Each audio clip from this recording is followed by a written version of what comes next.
All right, we're live. Dan, thank you for joining us from Lightbrite. I'm excited to jump in and talk all about the mental and emotional well-being space, as well as the hardware and software that you're building. How are you doing today? Hey, Viggs, thanks for having me. I'm doing really well. Thank you for asking. Cool. So I've checked out your website. You guys are kind of operating in stealth right now, and I would love to kind of hear your take on what is it that you're trying to solve, and what is the product you're building to solve that. Sure. I think, thinking about our project and our team in terms of problems, I could probably point to the number of ways that we are just unwell as people, human people, as a society, as a global community. And our team is using like the ancient science of sound and vibration and incorporating the language of sound and light into technology to help people create a practice in their life that brings them a more mindful awareness so that they can understand their inner landscape better, clearer, more easily, and we're using beautiful music as a tool to do that. Cool. And so the way that the solution would work, let's say there's someone, say an engineer, who's not very much in tune with their kind of mental and emotional well-being. Mm-hmm. How would they utilize this tool to become more kind of at peace with themselves? Well, we have a wearable that acts as a talisman of sorts or reminder that they've set an intention in the morning. And that wearable also has the ability to show them where their emotional state might be based on their own unique frequencies of their body. So we're using biometric data to detect emotional states or at least get close to where we think they might be emotionally. And then a user can use that information to either choose a breathwork session. They could choose to listen to some very customized sound in the form of music that our music engine has built for them based on the current state of their body, as well as the sound in their environment. So that it's a way to build awareness and a practice of dropping into that awareness and recognizing the mind body connection so that you can be in control of how you feel in another way or learn to steer your experience mindfully and willfully. Cool. Yeah. And you mentioned that you're the CTO of Lightbrite, Mhm. and I think the founders are non-technical. So I'd love to know about kind of how do you communicate with non-technical founders, and how do you help them bring their vision and reality to life in this journey that you're on? Sure. I think, personally, I'm pretty well suited to be a liaison for non-technical people. I came to engineering later in life and spent well, probably most of my life still at this point. I'm 40, but um, the bigger half of my life as an artist and as a person who identified with creativity and intuition and being in a process and being in a flow and have a good handle on how I'm feeling and how I'm impacting others. I grew up kind of a sensitive kid and um, studied psychology after I put kind of artisanship to the side. So I have a pretty robust tool set for communicating with different kinds of people. And so I think I lean into those gifts and those characteristics to express various technical ideas or non-technical ideas because it goes both ways, right? I mean, like I need to be able to communicate to my technical team to from leadership that might not be as technical. Um, and so I think there's a lot about empathy and compassion and just having a perspective of another person. And I'd even say that my work in ecology and permaculture and spending time in the forest is helpful for learning how to listen and Mm.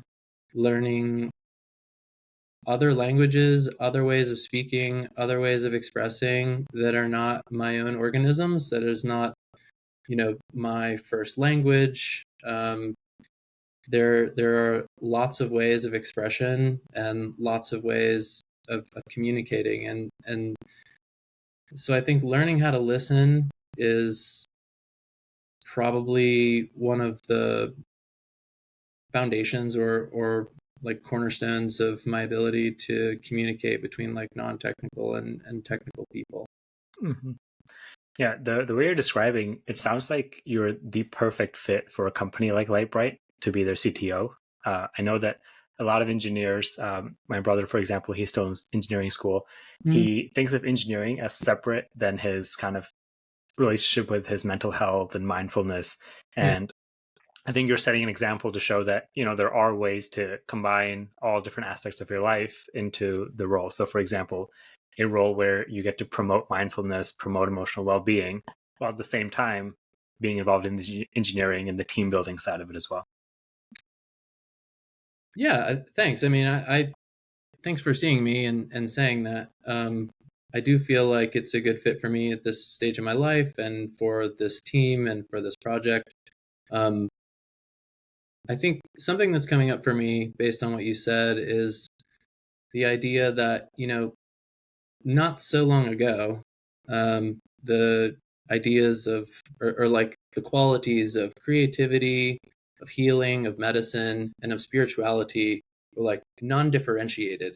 It was the same and one. And for many of our ancestors, all of our ancestors, even if you go back far enough, we were all animist and connected to the greater web of life. And this Hmm. sort of compartmentalization and reductionist thinking that comes out of the Enlightenment and that is now just everywhere in capitalist modernity uh, keeps us from seeing that and keeps us from recognizing that it's all the same, that we're all unified fields of vibration in an interference pattern and have always been that way. We're vibrational beings in a vibrational field, and there is no separation between your engineering life and your mental health. I Hmm. mean, so much of my experience as an engineer, coming to that work later in my life after already having studied neuroscience and psychology and lots of psychedelic work, is that many people, especially if they're younger and they haven't had a whole lot of like life experience outside of academia, outside of like performance metrics and competition with your peers and a sort of guiding light of success or progress Hmm. or like needing to choose a trajectory in your career, like all of these things I think add up to just a lot of confusion about who we really are and what it means to be alive right now, um, because there just isn't a separation between your own mental health and your family's mental health or your own mental health and your community's mental health or your country's mental health or Yeah. your blood lineage's mental health, your ancestors. I mean, it's all connected and it's all very closely connected. And it's my understanding that the state of separation is really just an illusion. And Hmm. um, having a good understanding of your inner mental landscape will serve you far better and far longer than being a good engineer. Yeah. That analytical mind is only going to get you so far, and if you hit a wall that you can't analyze your way out of, what are you left with? Yeah. That's very true, and it also comes into play when someone's like, "Oh, my work life and my home life," and it's like there's just one life, there's just one you. Yeah. Um, and the other way this extends too is I used to have an events business. We did kind of upscale networking events, and Hmm. everyone all along told me like you got to pick a niche, a kind of people, and bring them together, like engineers or marketers, and I kind of stayed true to the fact that I didn't want to differentiate those kind of people. Like the one thing that unites everyone is that we're human. We have these human experiences, and that was kind of the niche, is that everyone is coming together from all these different walks of life, but everyone's got a fear, everyone's got a dream, everyone's got things that are true to us as humans, that go beyond just what your title is, what your job is, and things like that. So I Yeah. definitely can resonate with the idea of that whole person. And Mhm. so more on the product side, I'd love to talk about how and what you're building in order to kind of accomplish these, very, very lofty goals to help people become more at peace and more one with themselves. So what was that initial product prototype? What did that look like? And what is your plan kind of getting to production? Sure. Yeah, the product prototype started with an app called My Soul Vibe, and that's still available on the App Store. It's something that our founder Jackie Leonardini started and bootstrapped, and that really uses um, voice biomarkers to work with people's emotions, and there's a language of color there that um, she really wanted to build out essentially. And so it kind of started with this app, and it started based on energy medicine and energetic healing, and the just quality of vibration that we all share.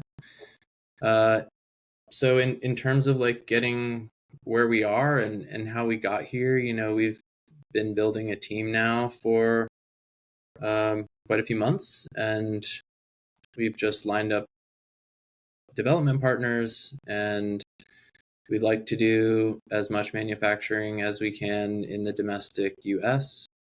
Um, we're really trying to approach the hardware side of this project from an ethical of a place as we can possibly manage in our bodies, given how kind of terribly deconstructive like manufacturing is in general, to the mineral kingdom, which we're just extracting endlessly to enslave in our devices, excavating mountains, removing landscapes. The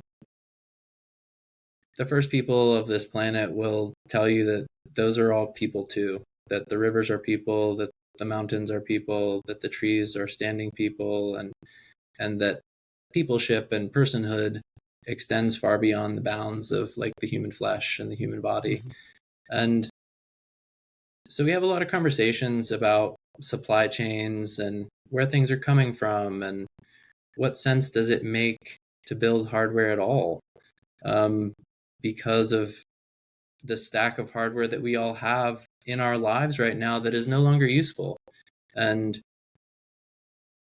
no one has really taken the cradle to grave approach with their electronics. Like Mm. we don't have a good system of reincorporating old products back into the supply chain to create new products. And this sort of like endless churning through resources is not just a hardware manufacturing problem. It's like a global manufacturing problem where we've got piles of trash in different countries that are not first world. So like we see the first world, Western, modern, capitalist, consumerist societies creating lots of stuff from the earth.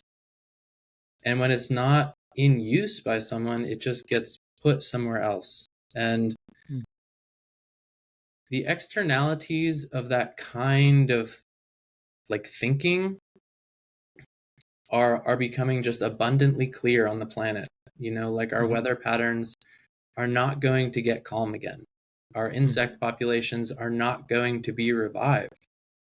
We're seeing tons of death in the ocean, tons of death on land. We lose like hundreds of species a day on this planet. And my children will not grow up in the same world that I did. That is because of this mentality of not thinking through the entirety of what we're doing and focusing only on the bottom line and only on this profit incentive. And so by only thinking with a profit incentive, we devalue like the rest of the picture, which, I mean, it's like insane.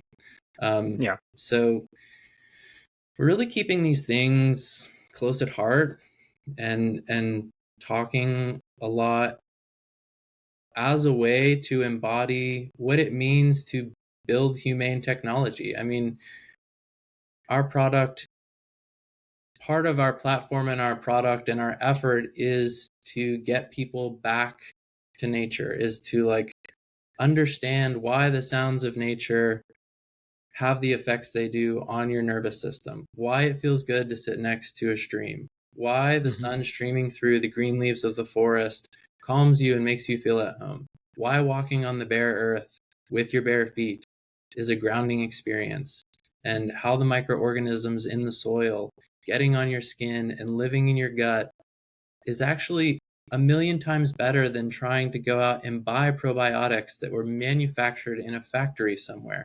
You're surrounded by microbial life. Rub a tree, touch the grass. Like those are your local friends and your community where you are. And so we're having a lot of these conversations. I'm actually attending a really beautiful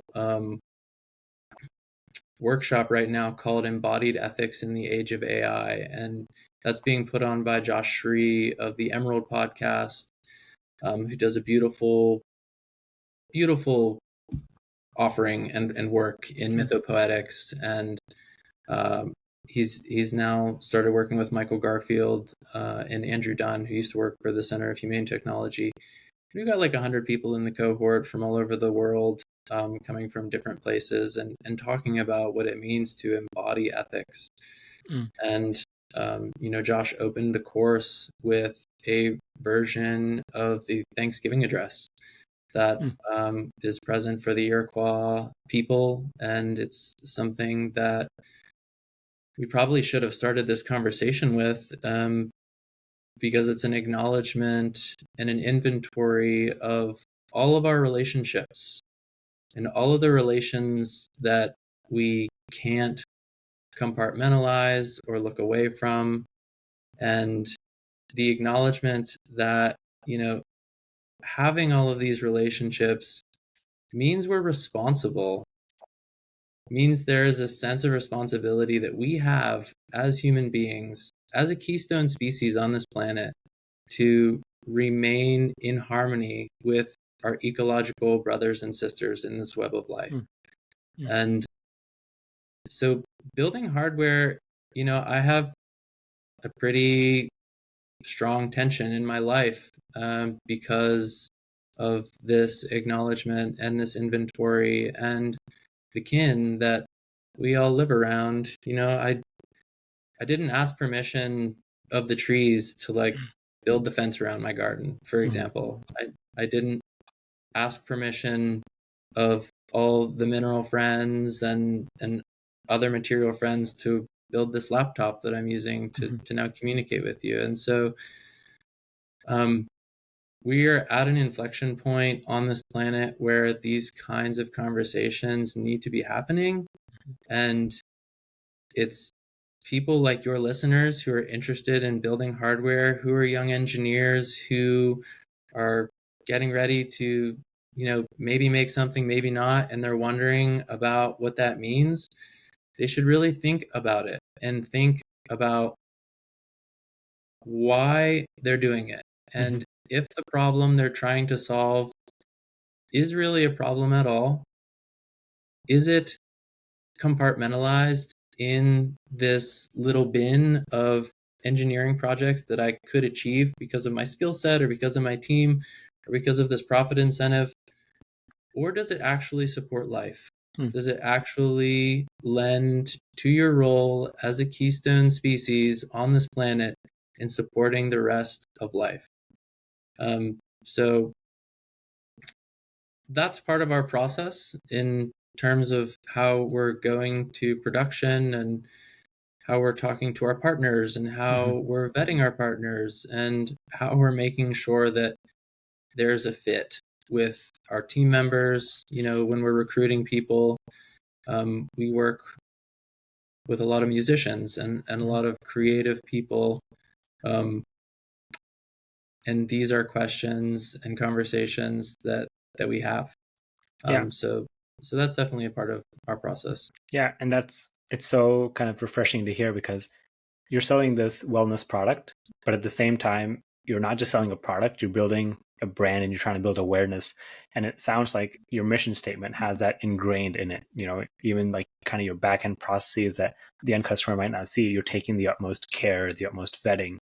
So, my question to you would be for people that are out there listening and that want to be more sustainable with their manufacturing development, it's it's hard to make that business case in kind of a capitalist world where profit is kind of number one, or like shareholder value, right? So what are some of the things that you do that other people can learn from, like specific concrete things that are like, okay, this is how we can be more sustainable, this is how we can be more friendly with our planet? Do you have some kind of advice like that? Tons. Plant trees, make offerings, create altars, like get in touch with the rest of your family. I think a lot of us, especially those of us human people who live in urban environments, that live in human built environments, like don't have the regular contact with trees, plants, animals, fungi, fish, like all of the other forms of life that Hmm.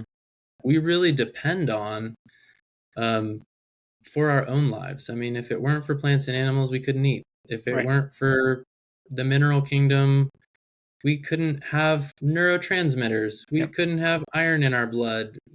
Without the rivers, we would have no blood at all. We Yep. are mostly water. And so I think some of the practices I would recommend involve just being out in nature more and taking time to listen to what's around you. Mm. Like, if you're in a city, listen to how noisy it is.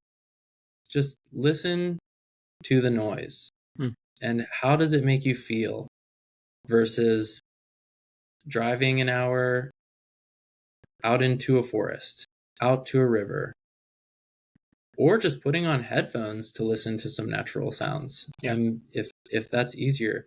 But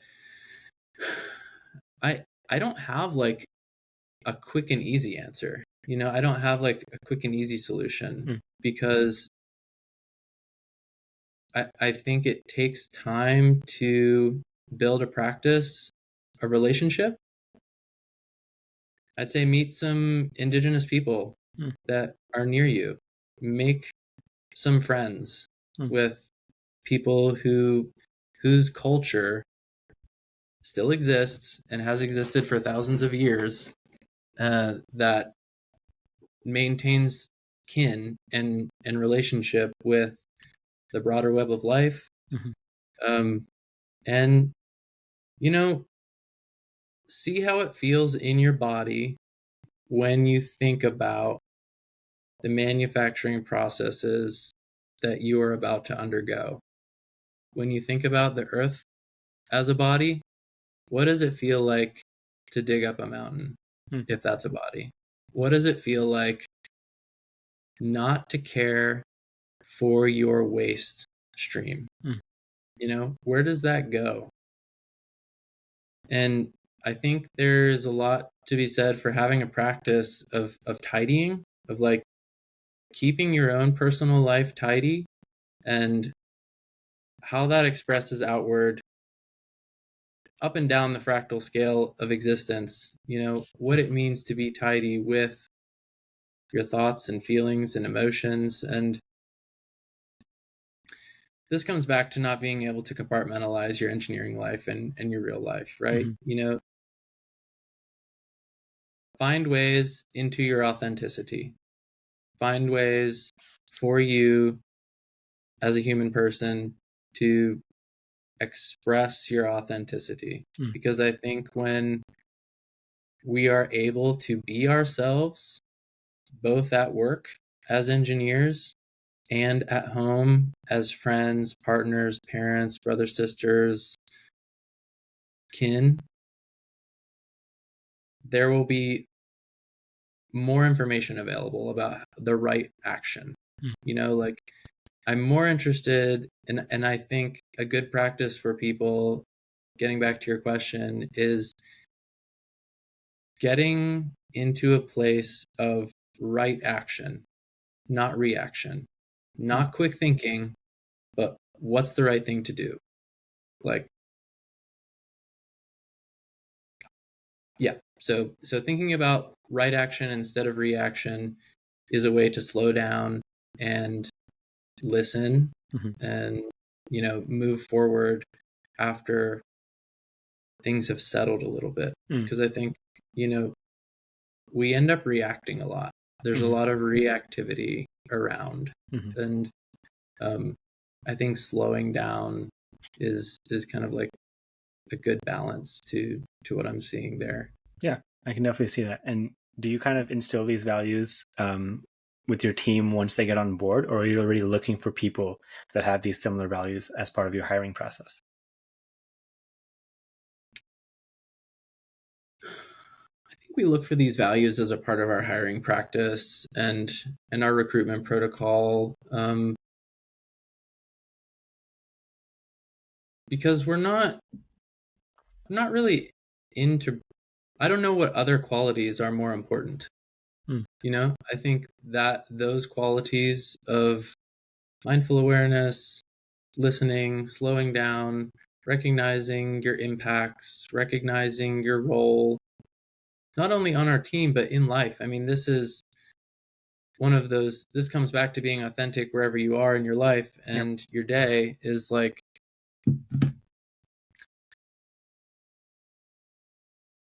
if someone's good at lying at work, for example, they're good at telling their team something to please someone. Mhm. Like, when do they shut that off? Mm. How good are they at turning off that button that says, like, I'm okay with being a little untruthful here? Mm.